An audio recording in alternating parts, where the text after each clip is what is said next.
Ammonia! Ammonia! Help! Emergency! Help! Please help! Ammonia! Ammonia!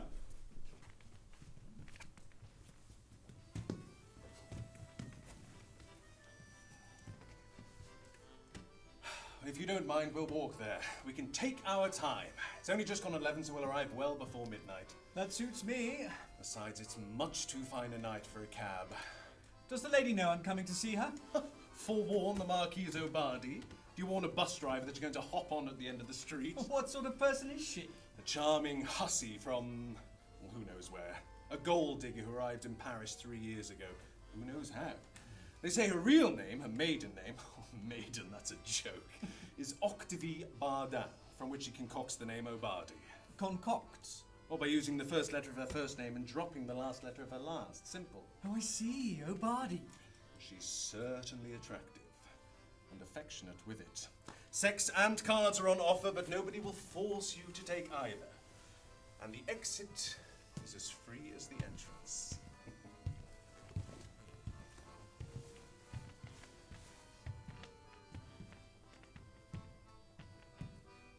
When did you come across her?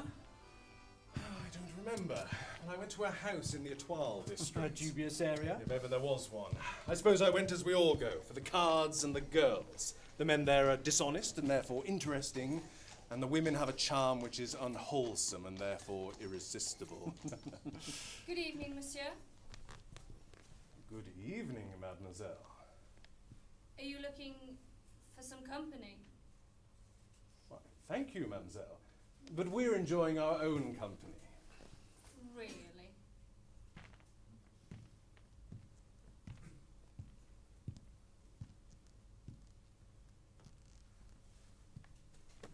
I'll make it worth your while. I'm sure you would. And that's a very tempting offer, mademoiselle, but not this evening. And you, monsieur? Another time, perhaps, mademoiselle? Perhaps. It's unlike you to turn down such a charming creature. I have my reasons. Could it be that you're Madame Obardi's lover? It could, but it isn't. Have you ever been with her? As her lover, I mean. Well, never. And I never will. I only go to a house now for one reason. What's that? To see her daughter.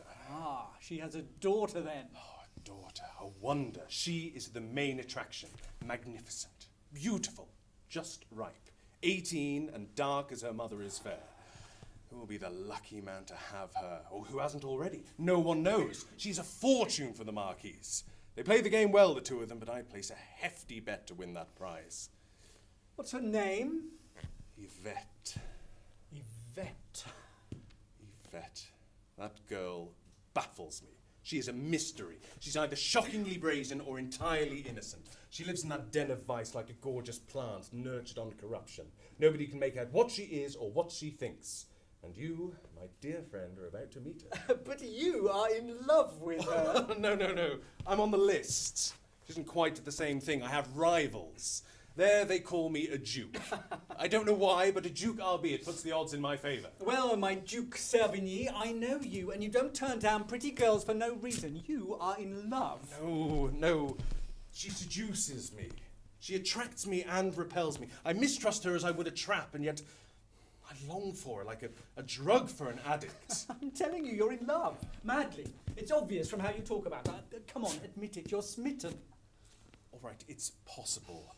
She fills my mind constantly. I dream of her asleep or awake. A bad sign. Her face follows me everywhere, before me, around me, with me. And that's love, all right. Well, is it love or infatuation?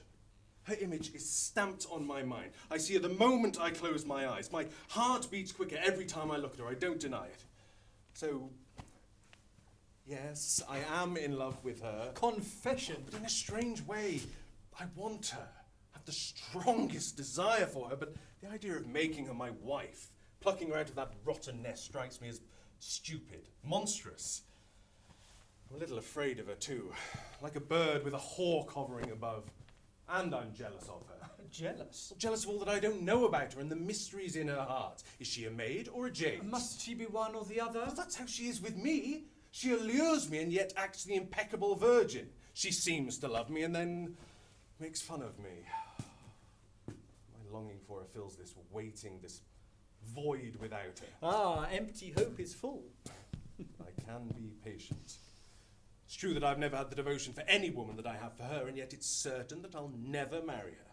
So if she has passengers, I'll be one of them. If she hasn't, I'll take the first ticket like I would for the bus. You might miss the bus. She could marry. How can she? Who in the world would marry the Marquise Obardi's daughter, the child of Oc de Vivardin? Where would they find a husband for her? In society? Never. The mother owns a house of ill repute and the clientele come for the daughter.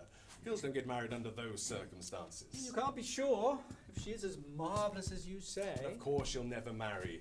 Would they find a husband for her amongst the tradesmen? No. The common people? Never. And besides, the Marquise is not a woman to make a bad bargain. In love, all men are gullible. Love beats wisdom, yes, but Yvette belongs through her mother, her birth, her education, her manners, to the vortex of fashionable life in Paris. She could escape to a convent. With her habits and tastes? The way you talk, you might marry her yourself. I'm alive to that danger and dead set against it. No, she has only one possible career, a life of pleasure. Ah, but whose pleasure? The pleasure that's due to her. She will come to it sooner or later if she hasn't already begun to tread the primrose path. She can't escape. From being a young girl, she will take the inevitable step quite simply. And I want to be the one to make her. So I hasten slowly and wait. You might wait for love, but love waits for no one. True. Come, you must be introduced.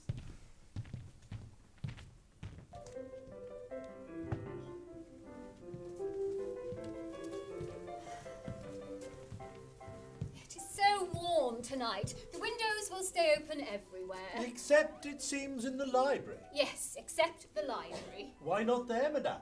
That is the room for you gamblers, Chevalier.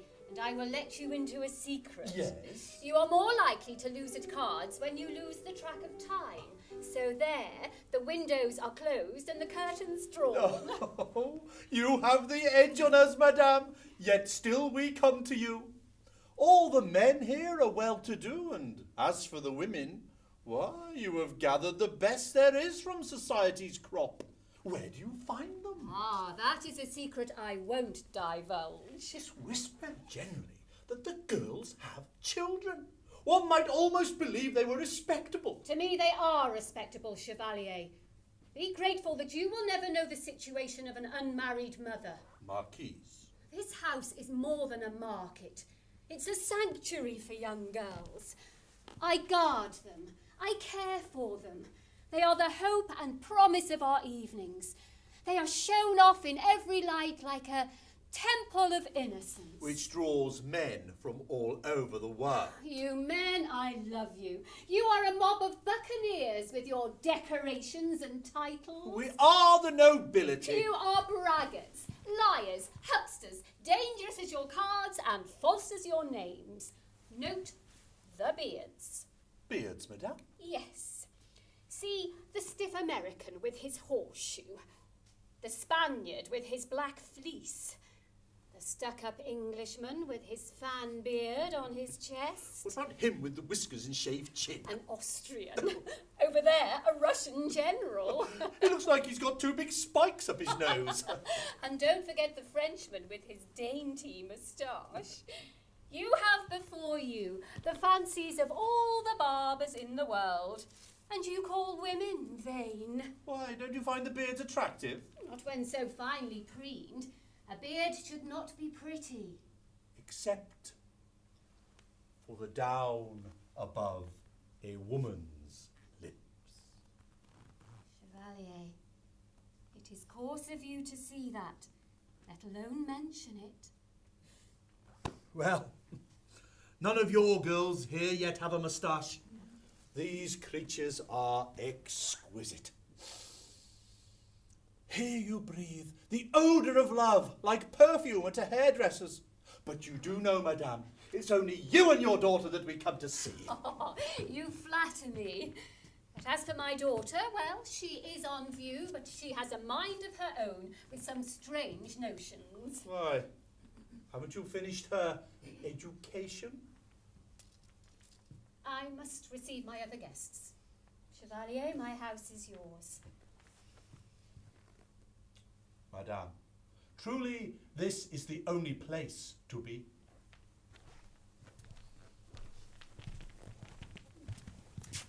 Madame, may I present the Baron Saval? You are welcome, Baron. All the Duke's friends are at home here. Thank you, madame, but I confess... Oh, Muscard. How is Muscard? How do you do, Muscard? How do you do? Mademoiselle Yvette, my friend Baron Saval. Good evening, monsieur. Mademoiselle? Are you always this tall?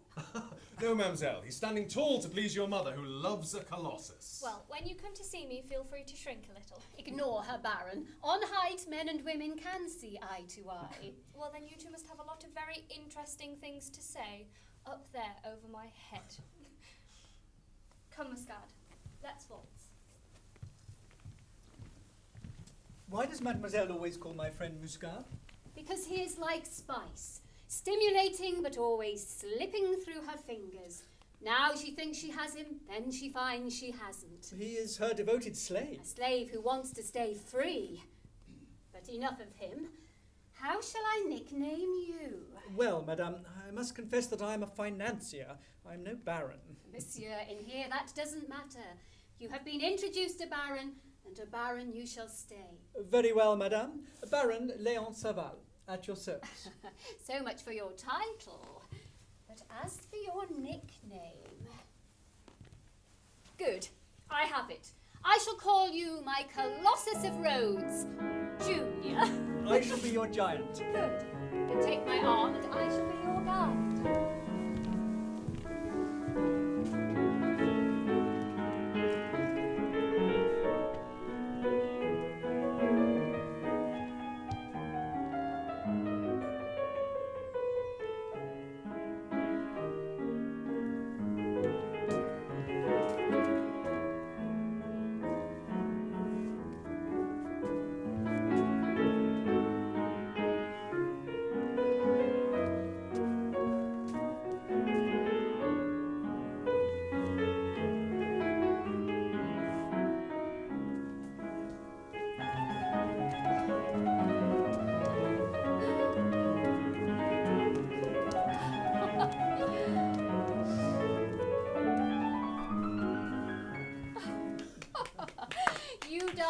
Wonderfully. Everybody applauds you.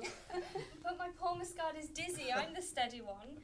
Come on, give me your arm before you pass out. Perhaps the Duke needs to recuperate. You know, my dear Duke, that I have just leased a villa at Bougival for 2 months. You must join us there, and the Baron too. We take possession on Monday, and shall expect you both to dinner the following Saturday. Of course Muscard will come to dinner. He and I can misbehave in the country. And you, Baron? I shall be delighted, madame. We'll set all the world by the ears down there, won't we, Muscard? And drive my regiment of admirers to distraction. We'll be as mad and as bad as you please, mademoiselle. Muscard's full of promises, but he's always deserting me, and that's annoying. Well, I shall never leave you any more, mademoiselle, day or night. My goodness, no, what do you mean? You're all right during the day, but at night you might embarrass me. And why? Because you wouldn't look so nice, half-dressed. My dear, don't go too far. You talk as if you know. I assure you, Marquise, I'm quite comfortable half-dressed. Best dressed. Undressed, and I'm happy to prove it if Yvette will let me. Now you're being vulgar. Lately he's been getting worse. Chevalier, come and defend me from insult. Who is the culprit? There he is. Ah, my rival, the Duke. Mademoiselle, you take my arm for the next dance? Yes, let's leave him. But I like him better than you, for he is less of a bore. I do what I can, mademoiselle. The quadrille. You are my rescue, Chevalier. And so, bye-bye. You are always teasing her. You bring out the worst in her. Oh, but excuse me. There is the prince. Ah, Prince. That's another of her suitors. Isn't she superb? In my mind, they're both superb. The mother would suit me perfectly. Well, what do you think of the place? I should like to come back another day. Is the Marquise with anyone at the moment? I don't know. She seems to live off the gambling and on the gamblers, perhaps, for she has her dalliances. But tell me, we will dine with them on Saturday at Beechey. People are freer in the country. Maybe I'll manage to find out what's going on inside Yvette's beautiful head. You'll come? I'll look forward to it. I have nothing to do that day. Oh, how foolish and serious love is. How ordinary and fascinating. Always the same and always different.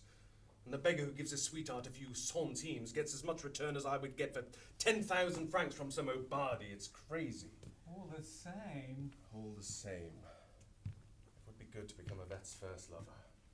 For that, I would give. Let's play cards.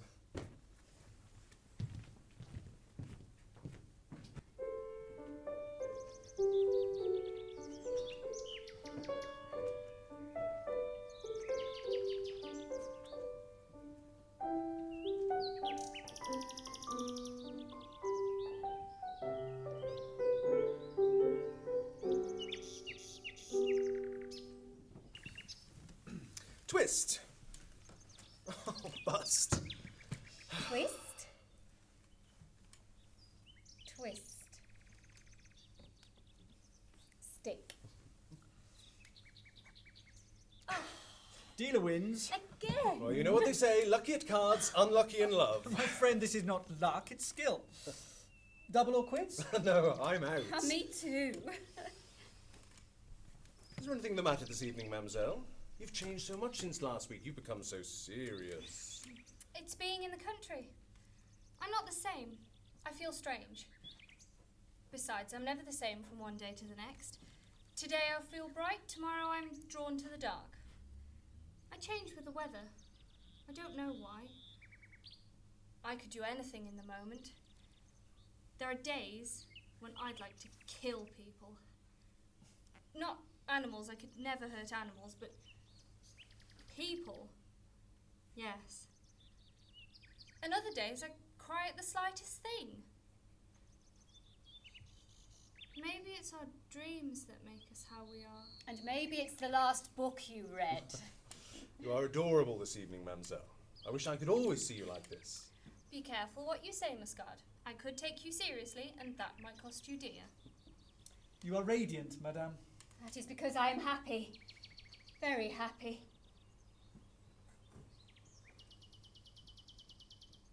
Silence. Silence can be a good thing at times. People are often nearer to each other when they're keeping still than when they're talking. Isn't that so, Marquise? It is quite true. It's very nice to sit and think about agreeable things together. Like telepathy. A meeting of the minds without words. Thought reading, hypnosis, mesmerism, fortune telling. These fads are the height of fashion just now, and they are bunkum. Have you never felt intuition, or had a premonition, or sensed something without quite knowing why, only for someone to utter then and there the very thing that was on your mind? Perhaps, but we don't have to resort to superstition for an answer.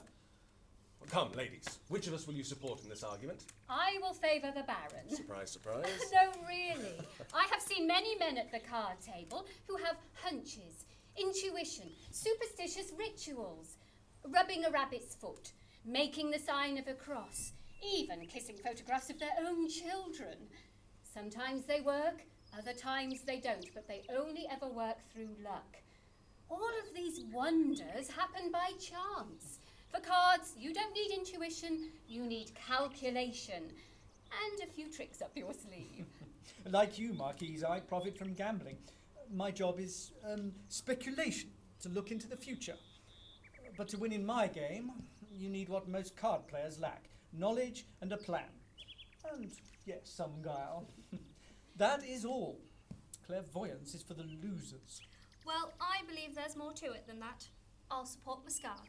Yes. Why, even dogs seem to sense the supernatural. There are many stories of them forewarning their owners of dangers or strange events, and they detect our emotions in ways we can't explain. True, you can't fool a dog, but does that make them psychic? Perhaps we could all sense auras and spirits, but Because we don't believe in them, we don't see them. We judge or deny our feelings, but dogs don't. Dogs are honest. Unlike men. Then men should be more like dogs. Well, then I will be your dog, mademoiselle. Well, watch out, he's not trained. I will use my canine senses on you to convert these doubters. Now, you sitting here so calm and good, you'd make me believe that you're in love.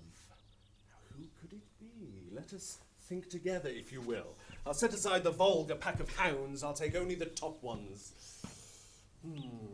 Is it the prince? Muscard, what a suggestion. The prince is like a waxworks model. He'd win medals in a hairdressing competition. Fine, we'll drop the prince. But you have noticed the Viscount Pierre. Can you imagine me hanging on the neck of little Bow Wow? Oh, dear little Pierre. Your experiment doesn't seem to be working. Oh, scratch out number 2. There's always the Chevalier, whom the Marquise seems to favour. Teardrop. Well, he is very attentive. I do like him with his pretty mouth and neat moustache, but he's too grave. I feel as though he's always looking at me in sympathy. Whenever I look at him, I think of funerals. Well, that settles the 3rd. So the lightning will strike Baron Saval here. My Colossus of Rhodes Jr.? No. He's too strong. It would be like falling in love with the Arc de Triomphe. From triumph to disaster. And I sense, mademoiselle, without a shadow of a doubt, that you are in love with me, as I'm the only one of your admirers we've not yet mentioned. I left myself till last out of modesty, so thank you. In love with you, Muscard? No. I like you, but I don't love you. Yet. You have a chance, perhaps. Persevere, be devoted, ardent, submissive, considerate, full of little attentions, ready for anything to please me. And we shall see. Later. But I'd rather meet your demands afterwards than beforehand, if it's all the same with you. After what? Well, after you've shown me that you love me, of course. Well, act as if I love you and believe it if you want to. But you did. Be quiet, Muscard. Oh, so much for your intuition. Fine. No more words from me.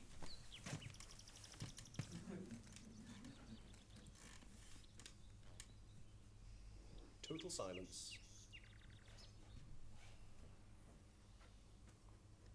I am dumb.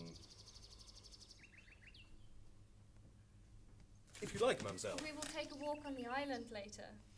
Yes, that would be lovely. Just what I was thinking. See? Case proven. Hardly, you're transparent. We'll go all alone, won't we, Muscard? Yes, mademoiselle. All alone. Are you going to stay long in this place? Yes, as long as I am happy. Oh, gnats! A ghost of gnats. They're all over the table. Like dust. They're in the wine. Oh, damn them! Here, mademoiselle, let me cover your glasses. You take it to your lips. I'll guard my mouth too, in case I swallow. Oh, like the Jains. James? An old Indian religion. The Jains avoid hurting any creature, even the tiniest insect. They wear cloths over their mouths, Why? in case they kill something by breathing it in. But why won't they kill even an insect? They believe every creature has a soul, and that every soul is equal. I like the sound of the Janes. I think I'll become one. Well, when there's a plague like this, give me slaughter. Careful, my friend. The Jains believe in reincarnation. You could come back as a gnat. I'll take my chances. Stop it, Muscard. After all, the gnats are only trying to mate. Let them be. If only they'd let us be. Well, they're winning anyway. They disgust me. I think we should retreat. Very well, madame. Then we'll go to the island. Make sure you don't stay out late. Don't worry. You can escort us to the ferry. Well, listen to the frogs, mademoiselle, croaking their love serenades from below. Why, you must know, Muscard. I prefer the song of the nightingale. It's so sweet in the air.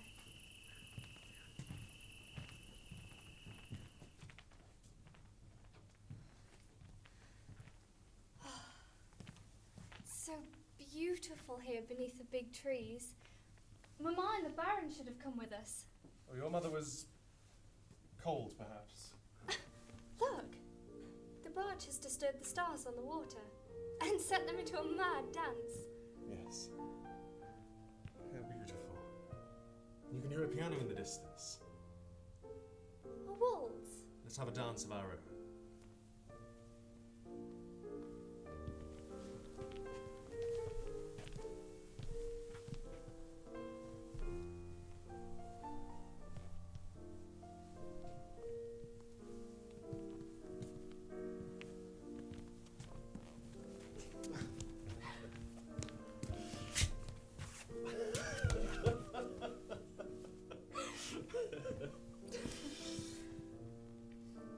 What are you thinking about?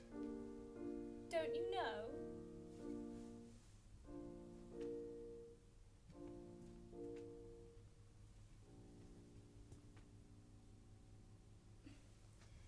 Nothing at all. I'm very happy. Then you don't love me. Oh yes, I love you, Muscard. I love you a great deal. Only leave me alone. It's far too beautiful here to listen to your nonsense. Call me Jean. Jean. Yvette, Well, what? I do love you. But you don't mean it, Jean. Yes, I do. I do. I've loved you for a long time, Yvette. I love you. I'll lose my mind over you. Well, speak. Yvette, speak.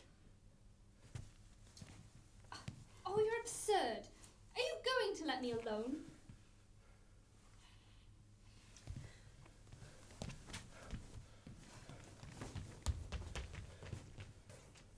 Yvette. Yvette? Yvette, where are you? Answer! Oh, come on, this is ridiculous. Answer! Yvette! Don't make me have to go hunting for you in the dark, Yvette. Yvette!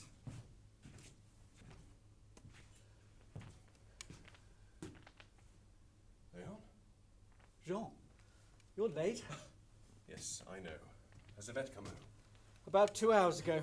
She went straight to bed. What are you doing here at this hour? Resting. Oh, my compliments to you, my friend. Where have you been? Making a fool out of myself. You mean... I mean, that Yvette and her mother are not alike, in that respect at least. Why? What's happened? Tell me. Nothing happened. I kissed her and she vanished. Vanished? Like a ghost. She slipped from my arms and fled through the trees. I've been wandering the island calling her name for hours. That little girl definitely worries me. Unlike you, I've no hope of rest now. What a strange thing a girl is. She appears to be as simple as anything, and yet you know nothing about her. A woman who has lived and loved, who knows life, can be understood, but when it comes to a young virgin, no one can guess anything about her. A virgin? How do you know? Oh, she must be. I sense it. And deep down, I'm beginning to think she's toying with me. Be careful, she'll lead you up the aisle. Don't worry, I'm not an idiot. Love, all men are idiots. Not me. Are you sleepy?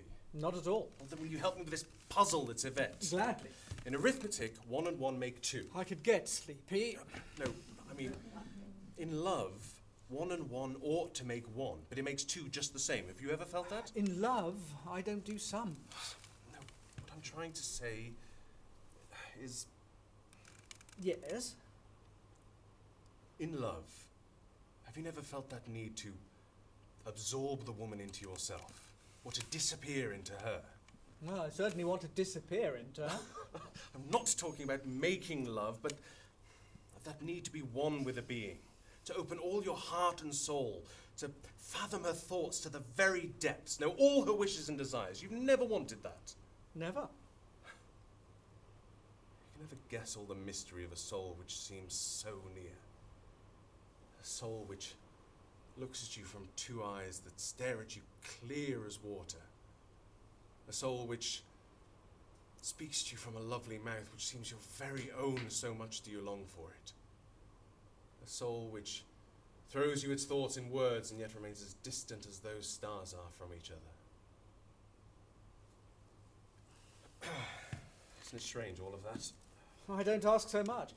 I don't seek a union of souls. Just kindness, closeness, tenderness, and a union of bodies. But I can't help it. Yvette fascinates me.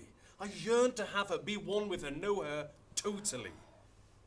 The birds are beginning their dawn chorus. We should turn in. How will she be with me this morning? Who knows, my friend? Maybe you'll find out in your dreams. Come on, get to your bed.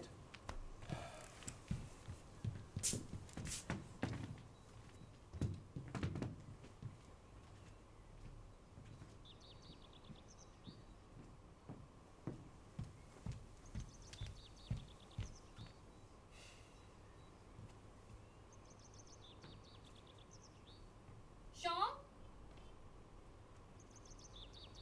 Jean? Jean, where are you?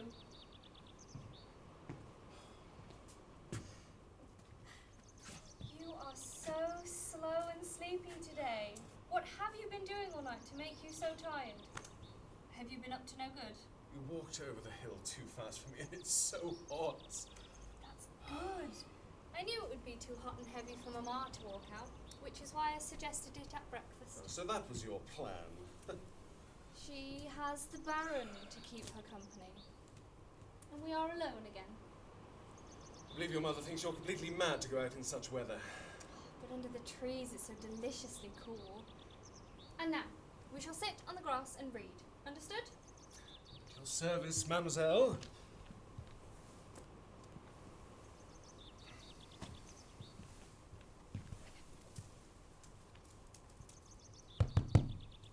Sit.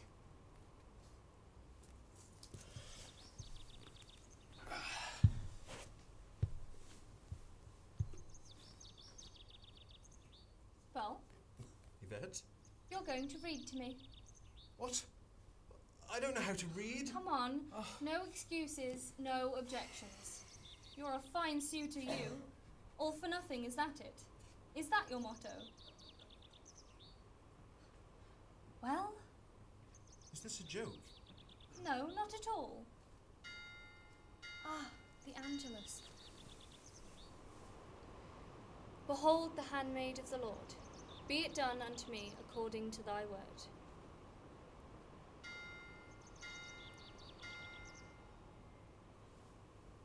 Amen. Didn't know you were so devout. I'm not. It's the convent. You were in a convent? Yes, I was a dutiful convent girl. Well, I'm glad to hear it. And a bit of a rebel. Really? Well, tell me more. We girls were so naive. Still, that's hardly surprising. We even had to wear smocks to take a bath. Smocks? Yes, big billowy things that covered us from top to toe. I would leave mine off. Very daring. Let me picture that. One time, my friend Therese came to me crying her pretty eyes out. An altar boy kissed her after mass, and she was afraid that she'd have a baby. What did you do? I took her in my arms and comforted her, stroked her hair and held her, and then I kissed her. What? You mean, Yes, on the lips. what did she do? She pulled away and stared at me. And I said to her, "Do you think you will have a baby now? Don't be so ridiculous." And I kissed her again, and she kissed me. And then what happened? In a convent, secrets don't last long. The nuns prayed for us, made us confess to the priest, and we did our penance. So we were saved, you see? How old were you? 14. The devotion of the nuns. To die to your old self for truth in a new one. It still has a hold on me. Books tell me I'm deceived, but I keep on believing all the same. Your friend Therese. She's still there. But did you really? That's enough of the convent. The Angelus is over. Now read. But this. Look, I found that book in a shop. They told me it was the best authority on ants that there is. And I thought it might be interesting to learn about the life of these little insects while we watch them running over the grass. So read, please.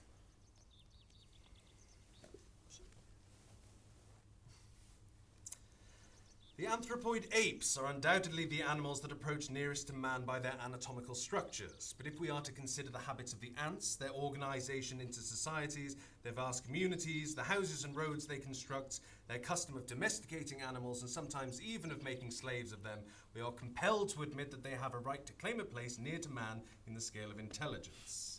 You read well. Was that enough? See! A tiny ant, it's on my finger. Read!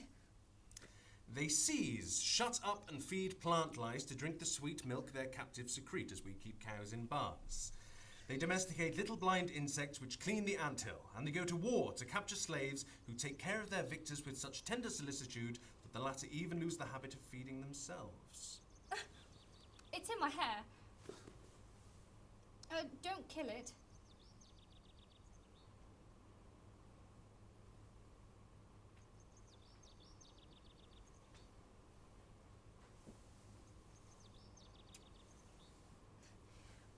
That is better than a novel. Almost as much fun as La Grenouillère. You're at home in that place, are you? Oh, Jean. The music, the dancing, the laughter, the swimming. Oh, Jean, what fun! What fun! And the boatmen. Boatman? Oh, they're so strong and handsome. Have such control. So you like athletes? The romantic ones. You must take me there now for a swim. We'll go into the river together. All right. Whatever you say.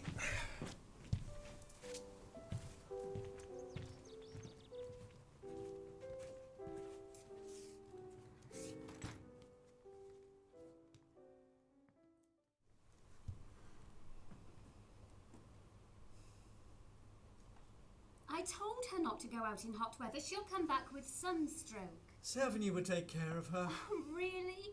He appears as reckless as she. I'm sure he won't do anything foolish.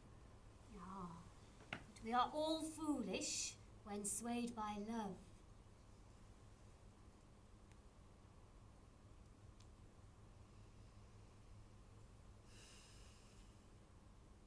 You know nothing about me. I know everything I need to know. You must know that I started from a low station in life. That doesn't matter to me. I have had various friends. You don't have to tell me. I must. You see, I had to live. The traveller eats at different tables. Our food now comes from the gambling tables. You could say I'm a businesswoman. I needed to think of Yvette. I want her to be happy. I'm proud of her. She's beautiful and clever, but I wonder what will become of her. She could find love. But will she find her place? Sevigny begins to unsettle me. He is in love with her. But what does that mean for the Duke? A bargain which is non-negotiable and for which there is no contract. I need to keep a close eye on them. If necessary, I will speak to him. He is sharp and will take a hint. Thank you. You know, I never take her to the theatre. Why not? There, everyone sees and is seen, and all have their place. In the stalls, the rich bourgeoisie. In the boxes, the titled and famous. In the balcony, the commercial class. And up above, in paradise... The cheap seats. Yes. The common people. But where would we sit? Nowhere. There is no place for us.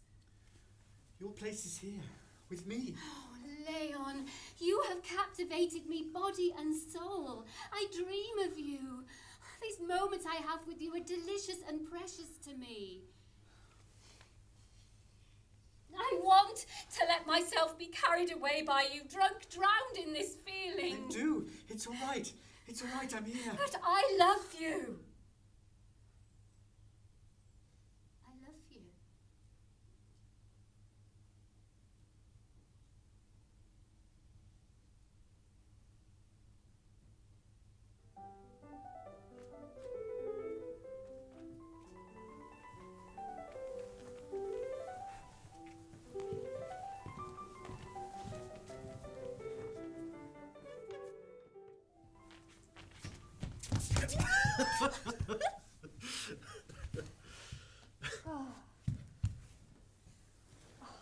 water was delightful, so warm.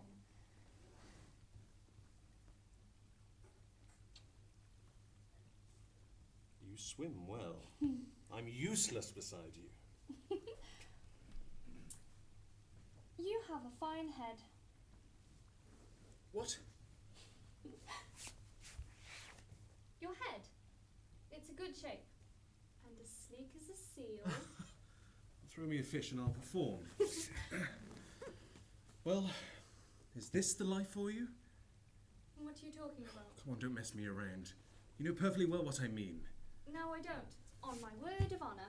Will you or won't you? I don't understand you. You're not as stupid as all that. Besides, I told you last night Told me what? that I love you. You? Yes. Don't be absurd.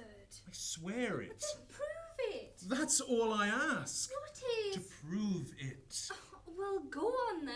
But you didn't say so last night. You didn't ask. Absurd.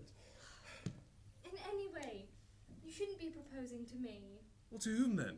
Why, to Mamma, of course. It's your mother. No, that is too much. Yes, Jean, really. If you truly love me enough to marry me, speak to Mamma first, and I will answer you afterwards. Speak to her. About marriage. And what she is. What? Mademoiselle, you must be mistaking me for somebody else. What are you talking about? I'm talking about her profession. Profession?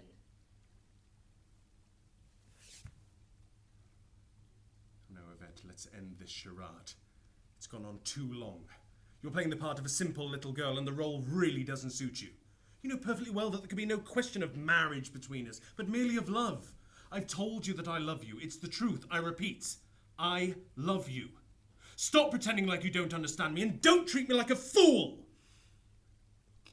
But that, my dear Duke, is exactly what you are.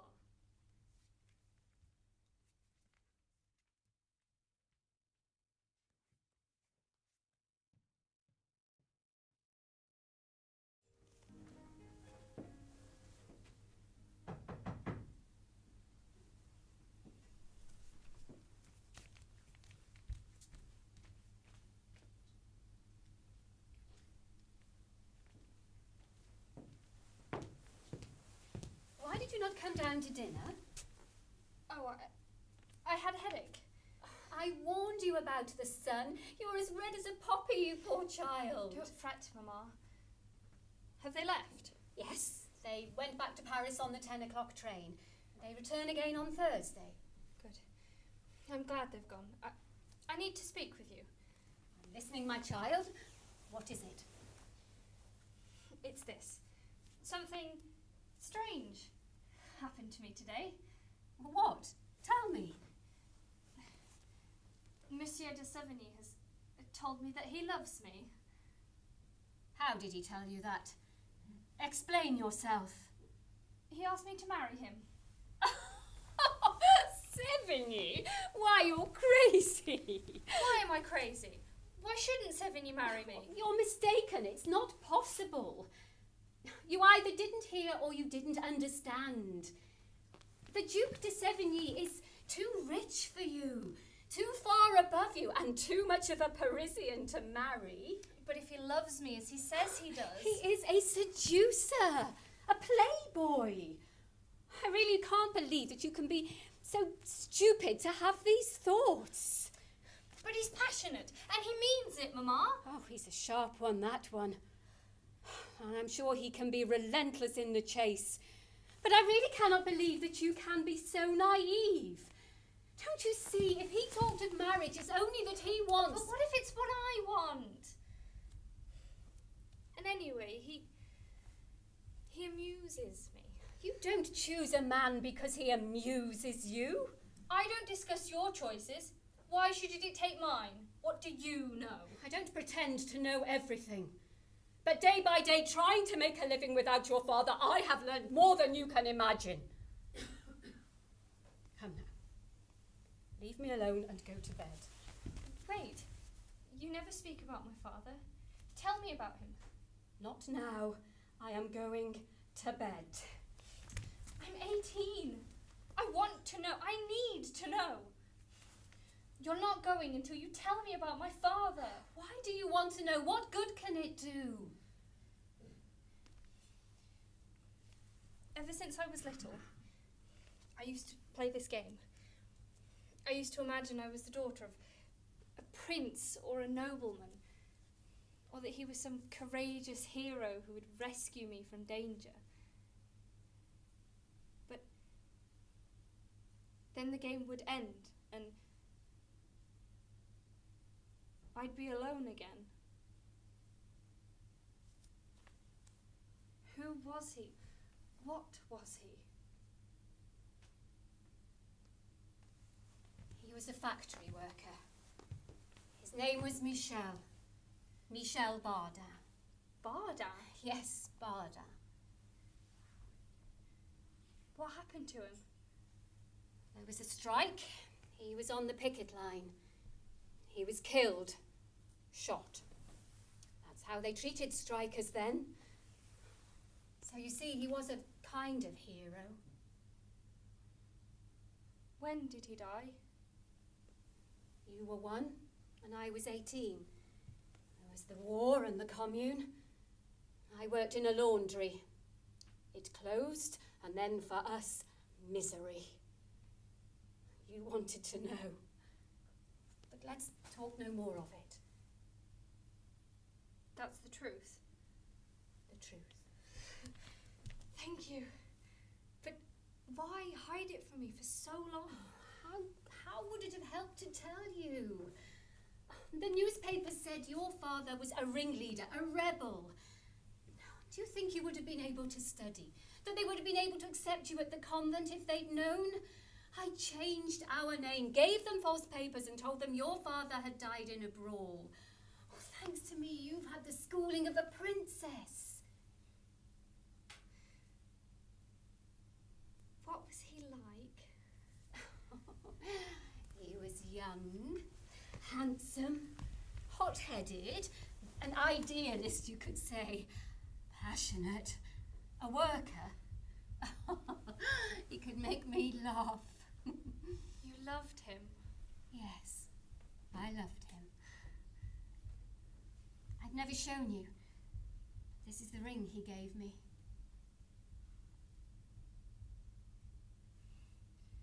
So you think of him? Yes. I think of Michel. But I also think about what our life would have been. I mean, together, had he been there. Sad to say, I believe that by dying, your father saved us. With me, you have had a marvellous life, and with my help and guidance, you will have a happy life to come. Trust me. Do you need anything for your headache? No, I didn't have one at all. It was the Duke's proposal that disturbed me. Well, pay no attention to it, my dear, and you will avoid headache and heartache. Yes, Mamma. But be wary of him from now on. And be very sure you are wasting your time with him. He will not marry you, do you understand? Yes, Mamma. You will choose a good man in time.